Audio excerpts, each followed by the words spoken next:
Now we will discuss what is an environment of a company and how to perform an environment analysis of company when a company wants to make some investments or to consider what changes required in their structure by considering changes in environment. An entity exists in an environment. और company का जो environment है वो उसका कोई भी is anything जिसमें company operate कर रही होती है वो कंपनी का इन्वायरमेंट होता है। और ये इसका एक्सटर्नल इन्वायरमेंट की राइट नाउ हम लोग बात करेंगे। कंपनी के एक्सटर्नल इन्वायरमेंट में उसकी बिजनेस ऑर्गेनाइजेशंस भी आ जाती हैं एंड अदर्स, उसके customers, potential customers, markets, competitors, suppliers, government, potential sources of employees, ये सारे कंपनी के इन्वायरमेंट है, एक्सटर्नल इन्वायरमेंट जिसमें कि कंपनी ऑपरेट कर रही होती है। तो ये सारे फैक्टर्स इंटर रिलेट करते हैं और कंपनी की सक्सेस के लिए ये ज़रूरी है कि कंपनी के इन्वायरमेंट में जो थ्रेट्स और अपॉर्चुनिटीज़ हैं वो उनको प्रॉपरली रिस्पॉन्ड करें। तो ये जो हम इन्वायरमेंट एनालिसिस करते हैं कि कंपनी का एक इन्वायरमेंट है जिसमें वो ऑपरेट कर रही है, एक्सटर्नल इन्वायरमेंट, उसके एनालिसिस का बेसिक पर्पस क्या होता है?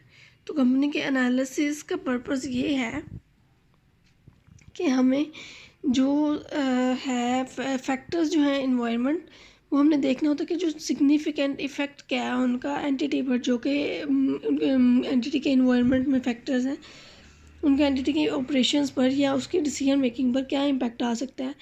और अगर चेंज आ रहा है मार्केट में तो कंपनी को खुद में क्या चेंजेस लेकर आनी चाहिए उस चेंज के अकॉर्डिंगली कि वो कोप अप कर सके मार्केट इन्वायरमेंट के साथ, उसकी स्ट्रेटजीज ऑब्सोलीट ना हो जाए या उसको अपनी ओल्ड स्ट्रेटजीज़ की वजह से लॉस ना हो जाए। सपोज़ अगर मार्केट में न्यू टेक्नोलॉजी इंट्रोड्यूस हुई है और एक कंपनी है वो अपनी उस टेक्नोलॉजी को अडॉप्ट नहीं करती, तो जो दूसरी कंपनीज हैं जो लेटेस्ट टेक्नोलॉजी को अडॉप्ट कर रही हैं वो उससे ज़्यादा फास्टली ग्रो करेंगी और मार्केट में उसकी एक वर्थ होगी। तो जो डिफरेंट ड्राइवर्स ऑफ चेंज है उनका डिफरेंट इंडस्ट्रीज़ पर डिफरेंट इम्पैक्ट होता है, लेकिन हम जो स्पेसिफिक होते हैं, स्पेसिफिक टू इंडस्ट्री फैक्टर्स होते हैं, एक्सटर्नल इन्वायरमेंट होता है, उसको एनालिसिस करते हैं कि कंपनी अपनी डिसीजंस, अपनी पॉलिसीज़ को उसके अकॉर्डिंगली मॉडिफाई कर सके, चेंज कर सके।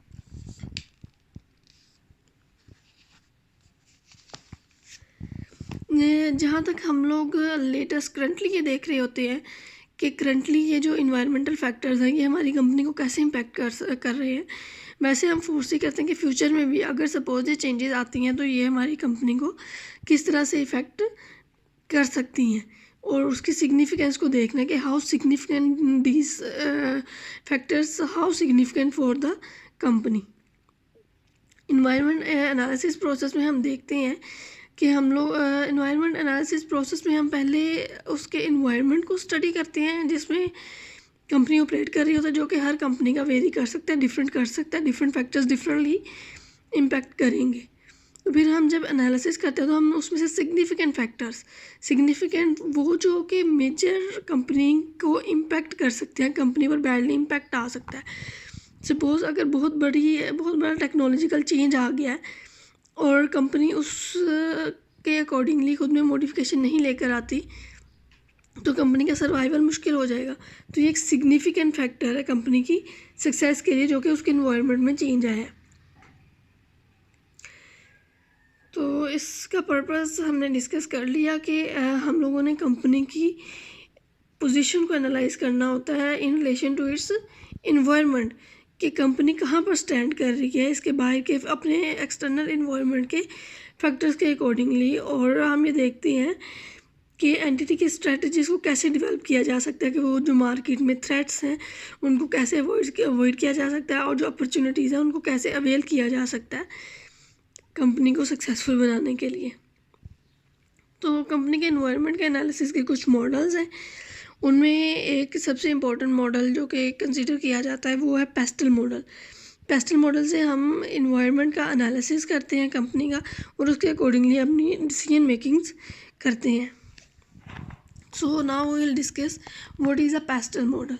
The pastel model is, ये एनालिसिस है, 6 कैटेगरीज ऑफ फैक्टर्स हैं इसमें.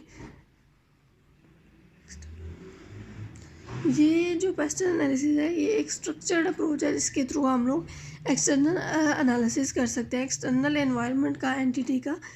The influence of the environment on the entity are grouped into categories. और जो हर कैटेगरी है उसको ऐसे एक्सप्लेन किया गया है जो कि पेस्टल एनालिसिस में. पॉलिटिकल इन्वायरनमेंट है, एक कंपनी जो है जिस भी कंट्री में ऑपरेट कर रही होती है वहाँ का एक पॉलिटिकल इन्वायरनमेंट होता है, इकोनॉमिक इन्वायरनमेंट है, सोशल एंड कल्चरल इन्वायरनमेंट है, technological environment, ecological influences and legal environment.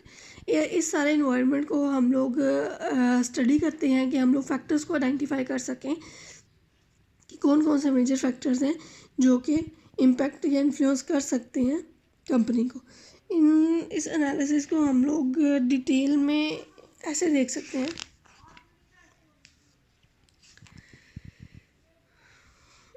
Political environment में पॉलिटिकल फैक्टर्स पे ये कंसिस्ट कर रहा होता है जिसका कि स्ट्रॉन्ग किस्म का इन्फ्लुएंस होता है बिजनेस एंटिटीज़ पर और ऑर्गेनाइजेशंस पर. अब पॉलिटिकल इन्वायरनमेंट का बिजनेस एंटिटीज़ पर, ऑर्गेनाइजेशंस पर कैसे एक स्ट्रॉन्ग किस्म का इम्पैक्ट आता है, इसको हम एग्जांपल्स के थ्रू देख सकते हैं कि ये कौन कौन से फैक्टर्स होंगे जिनको हम लोग को कंसिडर करना चाहिए. क्या कंट्री के इन्वायरनमेंट में जो पॉलिटिकल इन्वायरनमेंट है उसमें पॉलिटिकल सिस्टम में स्टेबिलिटी है. अगर पॉलिटिकल सिस्टम ही स्टेबल नहीं है, उनकी पॉलिसीज़ ही further after some time change हो जाती हैं, तो कहीं पर भी इन्वेस्टमेंट करना इट्स अ रिस्क कि आपको अपनी इन्वेस्टमेंट पर रिस्क होगा अगर पॉलिटिकल सिस्टम में ही स्टेबिलिटी नहीं है. अगर गवर्नमेंट नेशनलाइज कर रही है इंडस्ट्रीज़ को, ओनरशिप को सीज कर लेती है प्राइवेट बिजनेसेस की, तो ये एक थ्रेट है किसी भी पर्सन के लिए ऐसी कंट्री में इन्वेस्ट करना जहाँ पर कोई प्रॉपर पॉलिटिकल सिस्टम ही नहीं है, वॉर्स एंड सिविल अनरेस्ट है या टेररिस्ट एक्टिविटी बहुत बैडली इम्पेक्ट करती है. अगर कोई कंट्री टेररिस्ट एक्टिविटी से इफेक्टेड है तो वहाँ पर बिजनेस इन्वेस्टमेंट करना और उसको सक्सेसफुली रन करना, उसे रिटर्न्स लेना बहुत डिफ़िकल्ट हो जाएगा. तो कोई भी पर्सन ये डिसीजन नहीं लेगा ऐसी कंट्री में इन्वेस्टमेंट करने को जहाँ पर पॉलिटिकल इन्वायरनमेंट में स्टेबिलिटी नहीं है और वहाँ पर इन्वायरनमेंट बिजनेस की ग्रोथ के लिए परफेक्ट नहीं है. तो पॉलिटिकल कंसिडरेशंस बहुत इंपॉर्टेंट होती है किसी भी बिजनेस एंटिटीज़ के लिए जिसने अपनी इन्वेस्टमेंट्स करनी है. The next one is economic environment. Economic environment consists of economic influences on an entity and the effect of possible change economic factors on future business prospects. Economic environment अपनी जगह बहुत important है और इसका business entity के investment decisions पर और जो करंटली बिजनेस एक्टिविटी हैं, इन्वेस्टमेंट जिन्होंने की हुई है उनके फ्यूचर डिसीजंस पर बहुत इसका मेजर इम्पैक्ट होता है. अगर और जो कि इकोनॉमिक फैक्टर्स हैं उनको हम देख लें तो उसमें कौन से फैक्टर्स आएंगे. हम लोगों का इन्फ्लेशन का रेट आ जाएगा, ग्रोथ इन जीडीपी आ जाएगा. अगर जीडीपी ग्रोथ अच्छी है, रेट ऑफ इन्फ्लेशन कम है, स्टेबिलिटी है प्राइस में, इंटरेस्ट रेट्स में, और जो फॉरेन एक्सचेंज रेट्स हैं वो उनमें स्टेबिलिटी है, करेंसी वीक नहीं हो रही, लोकल करेंसी स्ट्रॉन्ग हो रही है, तो इन्वेस्टमेंट करना के लिए ये एक फेवरेबल कंडीशन है. लेकिन अगर जीडीपी ग्रोथ कम है, इन्फ्लेशन रेट्स आए जा रहे हैं, इंटरेस्ट रेट्स आए हैं, तो ऐसी कंट्री में इन्वेस्ट करना एक अच्छा डिसीजन नहीं होगा जो कि आपके बिजनेस के लिए डेफिनेटली आपके बिजनेस को एक अच्छा आउटपुट नहीं दे सकेगा. अनएम्प्लॉयमेंट लेवल भी देखे जाते हैं एंड स्किल्ड एंड अनस्किल्ड. अगर एक कंपनी अब अपने ऑपरेशंस ओपन करती है एक ऐसी कंट्री में जहाँ पर स्किल्ड लेबर ही अवेलेबल नहीं है, और अगर जहाँ पर स्किल्ड लेबर ही अवेलेबल नहीं है तो वहाँ पर अपने ऑपरेशंस को रन करना बहुत ज़्यादा डिफ़िकल्ट हो जाएगा. और अगर वहाँ पर ओपन कर भी लिया जाए और लेबर के आउटसोर्सिंग कर भी लिया जाए तो वो बहुत ज़्यादा कॉस्टली होगी कंपनी के लिए, जो कि उसको उतना प्रॉफिट्स नहीं दे सकेंगे. गवर्नमेंट के टैक्स रेट्स अगर हाई हैं और गवर्नमेंट सब्सिडीज़ नहीं दे रही तो इन्वेस्टमेंट्स नहीं करेंगे. और non existence of free trade between countries and whether trade barriers में removed. Trading blocks of countries, इन सारी चीज़ों को कंसिडर किया जाएगा इकोनॉमिक इन्वायरमेंट में। और अगर ये फैक्टर्स किसी कंपनी के डिसीजन मेकिंग को बहुत ज़्यादा इम्पैक्ट करते हैं, अगर टैक्स इंसेंटिव्स अवेलेबल हैं, स्किल्ड लेबर है, ट्रांसपोर्टेशन इंफ्रास्ट्रक्चर है, करेंसी स्टेबल है, एनर्जी क्राइसिस नहीं है, तो ये सारे फैक्टर पॉजिटिव डिसीजन मेकिंग की तरफ और अच्छी डिसीजन मेकिंग की तरफ हेल्पफुल होते हैं और उनके लिए डिसीजन लेना इजी हो जाता है किसी भी इन्वेस्टर के लिए, किसी भी कंपनी के लिए। And the next environmental analysis factor is social and cultural environment. कहीं पर भी इन्वेस्ट करने के लिए वहाँ पर सोशल नॉर्म्स का और कल्चरल इन्वायरमेंट की अंडरस्टैंडिंग होना बहुत ज़रूरी है। अगर कहीं पर भी हम लोग इन्वेस्टमेंट कर देते हैं without their social and cultural environment को कंसिडर किए बगैर, तो वो इन्वेस्टमेंट लॉस में ही जाएगी। सपोज़ अगर हम पाकिस्तान के कल्चर में देख लेते हैं, यहाँ पर अगर वेस्टर्न कंट्रीज इन्वेस्ट करती हैं और वो अपने ही कल्चर के अकॉर्डिंगली यहाँ पर जो प्रोडक्ट लाइंस हैं वो प्रोवाइड करती हैं, तो उनका बिज़नेस लॉसेस में ही जाएगा, क्योंकि यहाँ का जो इन्वायरमेंट है, लोगों के जो बिहेवियर्स हैं, जो उनके रिलीजियस उनकी एक्टिविटीज़ हैं, वो उसको सपोर्ट नहीं करती, तो वो कस्टमर्स ही प्रोड्यूस नहीं होंगे उनके, तो उनका बिज़नेस लॉस में जाएगा। फर्दर इनके जो डिटेल में देख लेते हैं कल्चरल इन्वायरमेंट में कौन कौन सी चीज़ें आ रही हैं। कल्चरल इन्वायरमेंट में वही जो डिस्कस हो गया, वैल्यूज, एटीट्यूड्स हैं, belief of customers, employees, general public आ गया, pattern of work and layer. ये भी बहुत मैटर कर रहा होता है कि आपके जो जहाँ पर आप इन्वेस्टमेंट करें वहाँ पर लोगों का जो पैटर्न ऑफ वर्क है वो क्या है, क्या वहाँ पर पार्ट टाइम वर्क किया जाता है, वहाँ पर फुल डे वर्क किया जाता है, तो आप उसी के अकॉर्डिंगली अपनी बिजनेस एक्टिविटी को डेवलप करेंगे जो कि लोगों के पैटर्न ऑफ वर्क को सपोर्ट करती होगी और आपको अपनी वर्क फोर्स और लेबर हायर करने में इशू नहीं होगा। Ethnic structure, influences of religion, religious attitude in society, relative proportions of different age groups in society. इस बात को इस तरह से एक्सप्लेन किया जा सकता है कि अगर एक कंट्री है वहाँ पर जो मैक्सिमम पॉपुलेशन है वो है यंग पीपल की है, तो वहाँ पर जो आप इन्वेस्टमेंट करेंगे जिन प्रोडक्ट्स में, तो वो वही होनी चाहिए जो कि वहाँ की मेजर पॉपुलेशन की डिमांड के अकॉर्डिंगली है। अगर आप ओल्ड एज पीपल की डिमांड के अकॉर्डिंगली कर देंगे तो आपकी प्रोडक्ट्स की डिमांड नहीं होगी, और प्रोडक्ट की डिमांड नहीं होगी तो कंपनी के प्रॉफिट्स नहीं होंगे, उनकी सेल्स नहीं होंगी, और जब सेल्स नहीं होंगी तो कंपनी ग्रो नहीं करेगी।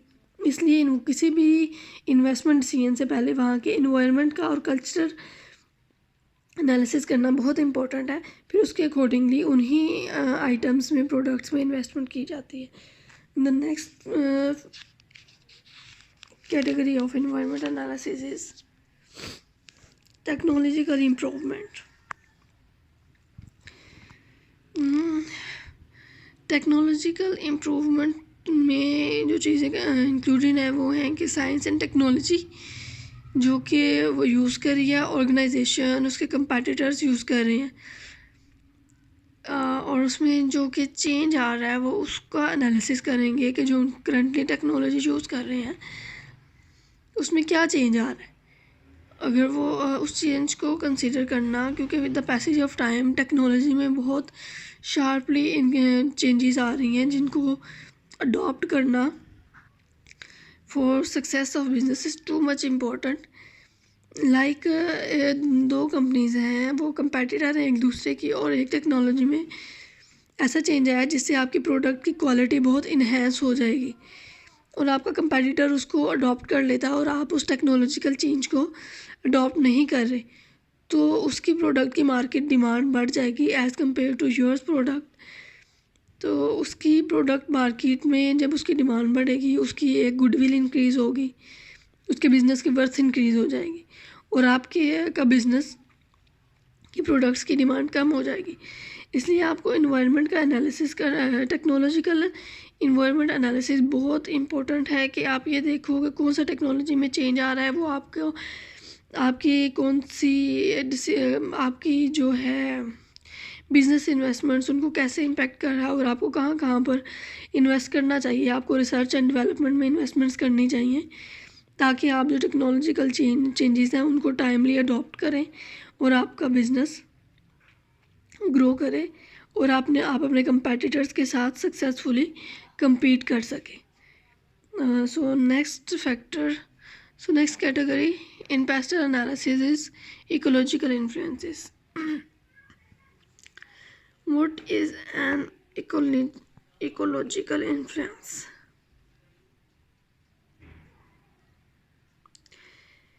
इकोलॉजिकल इन्फ्लुएंसेस में हमारे पास आ जाता है जी इन्वायरमेंटल फैक्टर जो कि इम्पोर्टेंट इन्फ्लुएंसेस हैं और strategic planning and decision making पर आपके इसकी जो हैं कुछ एग्जांपल्स। इसको इस तरह से देखा जा सकता है कि अगर तो स्ट्रिक्ट इन्वायरमेंटल लेजिस्लेशन है, इकोलॉजिकल में हमारा ये चीज़ आ जाती है कि एक कंपनी है उसकी एक्टिविटीज़ इन्वायरमेंट को कैसे इम्पेक्ट करती है और इस इन्वायरमेंट को सेव करने के लिए क्या पॉलिसीज़ हैं, क्या लेजिस्लेशन है, क्या रेगुलेशंस हैं।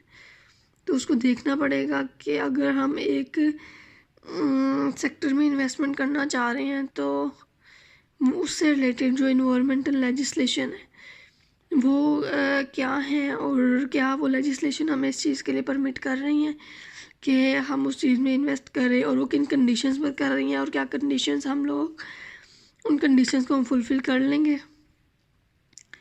इसी तरह से है कि अगर कोई रॉ मटेरियल का सोर्स है उसको कैसे यूज़ करना है, अगर वो रिप्रोड्यूसेबल है तो उसके लिए कंडीशंस होंगी कि अगर आप यूज़ कर रहे हो तो आप उसको दोबारा से रिप्रोड्यूस कैसे कर रहे हो, क्योंकि वो चीज़ अगर ख़त्म हो जाती है तो सोर्सेज फ्यूचर में अवेलेबल नहीं होंगे और उन रिसोर्सेज की फ्यूचर में अवेलेबिलिटी के लिए क्या स्टेप्स लिए जा रहे हैं।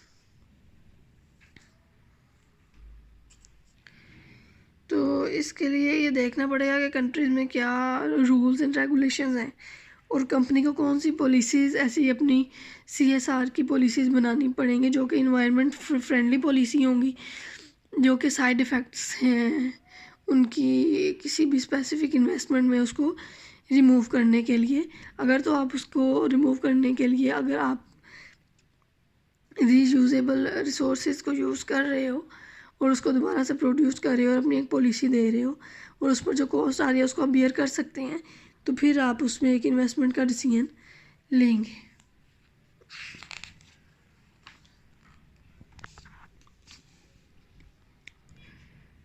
Next category is legal environment. Legal environment में वही लॉज एंड रेगुलेशंस हैं जो कि एक एंटिटी को इम्पेक्ट कर रहे होते हैं, उसकी डिसीजन मेकिंग को, कि जो अभी भी कर रहे हैं और फ्यूचर में जो फर्दर चेंजेस आ सकती हैं जो कि उसको इम्पेक्ट कर सकती हैं, तो उसको भी इन्वायरमेंट के एनालिसिस में देखना, उसका एनालिसिस करना होगा। इसमें हम कुछ एग्जांपल्स चेक कर लेते हैं क्या हो सकती हैं। लाइक अगर एक कंपनी है वो खुद को रिलोकेट करती है एक अपने ऑपरेशंस को वन कंट्री टू अनदर, तो वहाँ पर माइट भी जो है लीगल इन्वायरमेंट उसमें कुछ टैक्स हेवन हों, फेवरेबल टैक्स सिस्टम्स हों जहाँ पर हमें ज़्यादा बेनिफिट्स मिल रहे हैं, तो हम लोग वहाँ पे इन्वेस्टमेंट करेंगे। जहाँ का लीगल जो इन्वायरमेंट है वो ज़्यादा सपोर्टिव है, इन्वेस्टर्स को बेनिफिट्स दिए जाते हैं इन्वेस्टमेंट के लिए, तो हम लोग जब एनालिसिस करेंगे किसी भी इन्वेस्टमेंट डिसीजन उसके लिए लीगल इन्वायरमेंट को भी चेक किया जाएगा कि ये फेवरेबल है कि अनफेवरेबल है हमारी इन्वेस्टमेंट्स के लिए। इसी की बेसिस पर जो है उसके लिए रिलोकेशन के डिसीजन भी होंगे। एम्प्लॉयमेंट लॉज को देखा जाएगा कि एम्प्लॉयमेंट की लेजिस्लेशन कैसी है किसी भी कंट्री में, और हेल्थ एंड सेफ्टी लेजिस्लेशन वो बहुत स्ट्रिक्ट होती हैं कंट्रीज़ में जिनको फॉलो करना होता है और उस पर एक कॉस्ट बियर करनी होती है। अगर इन सारी चीज़ों को कंसीडर करके आप एक इन्वेस्टमेंट का डिसीजन लेंगे तो वो डेफिनेटली फेवरेबल होगा according to market conditions, external environment. तो ये जितने भी फैक्टर्स थे इन सबको इन्वेस्टमेंट से पहले कंसीडर किया जाएगा। Legal environment, political environment, economic, social, layer environment, technological environment, इन सब का डीप एनालिसिस किया जाएगा। उसके बाद किसी भी इंडस्ट्री में इन्वेस्टमेंट का डिसीजन लिया जाएगा। तो that was our today's topic. So thanks.